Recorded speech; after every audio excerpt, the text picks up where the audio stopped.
আপনি যখন ভালো ভালো করে রান্না করে খাওয়াবেন পরিবারের সবাইয়েরই আপনার কাছে একটা এক্সপেকটেশন হয়ে যাবে।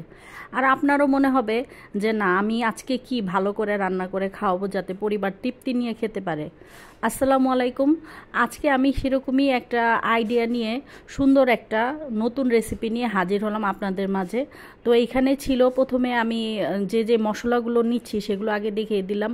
পেঁয়াজ কুচি, রসুন 3-4 কোয়া, তারপরে বাদাম 5-6টা, কাঁচামরিচ, আর এখানে নিয়েছি পোস্তদানা 1 চামচ, আর 4 চামচ নিয়েছি সরিষাটা, এটা কি বলে, কালো সরিষাটাই নিয়েছি আমি।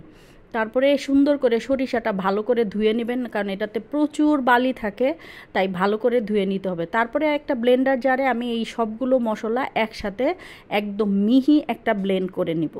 আর এইখানে আমি বেগুন অ্যাজ ইউজুয়াল যেরকম আমরা বেগুন ভাজা করি সেরকমই বেগুনগুলো আমি ভেজে নিব। মশলা, হলুদ, মরিচ, আদা, রসুন, একটু ধনিয়া গুঁড়া, লবণ দিয়ে এটা আমি স্বাদ মতো সুন্দর করে ভেজে নিব। তো এইখানে আমি 2টা বড় বেগুন নিয়েছি, বেগুন 2টা আমি সুন্দর করে ভেজে নিয়েছি। আর আগে একটা বেগুন উঠিয়ে রেখেছি ভেজে, এই যে, আর এখানে একটা বেগুন ভাজা হচ্ছে। তারপরে এইখানে আমি একটা ফ্রাই প্যানে তেলের পরিমাণটা একটু বেশি হবে, সরিষার রান্নাটা একটু তেলের পরিমাণটা বেশি হয়, চাইলে আপনার সরিষার তেল দিয়েও রান্না করতে পারেন। তো আমি সয়াবিন তেল দিয়ে রান্না করছি।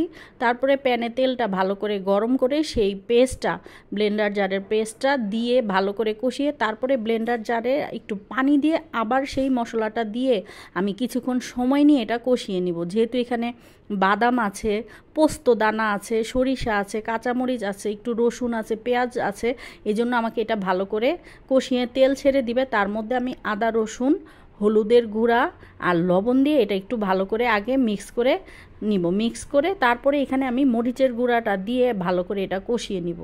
আমি বারবার বলছি যে ভালো করে কষিয়ে নিতে, কারণ এইটা কষানোর উপরেই আপনার স্বাদটা বাড়বে। আর গুঁড়া মরিচটা আপনার যেরকম ঝাল খাবেন সেই অনুপাতেই ঝালটা দিবেন। যেহেতু এখানে আমি কাঁচামরিচ অ্যাড করেছি, কাঁচামরিচের পেস্টটা দিয়েছি। সরিষা বাটাতে আপনি কাঁচামরিচের পেস্টটা দিলে, মানে একসাথে ব্লেন্ড করে দিলে এটার স্বাদ যে কতটা বেড়ে যায়, এটা যখন আপনি রান্না করে খাবেন তখনই বুঝতে পারবেন।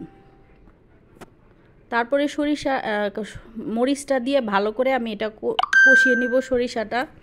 সরিষাটা যখন আমার একদম ভালো মতো কষানো হয়ে যাবে, একদম তেল ছেড়ে দিবে, দেখুন আমার একদম তেল ছেড়ে দিয়েছে, তার মধ্যে আমি ভাজা বেগুনগুলো আস্তে আস্তে ছেড়ে দিব।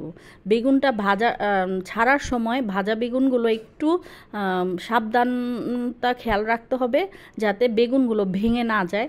আলতো হাতে খুন্তি দিয়ে আস্তে আস্তে নাড়তে হবে। এই যে আমি যেরকম আলতো হাতে নাড়তেছি সেরকম আলতো হাতে নেড়ে এটা করতে হবে।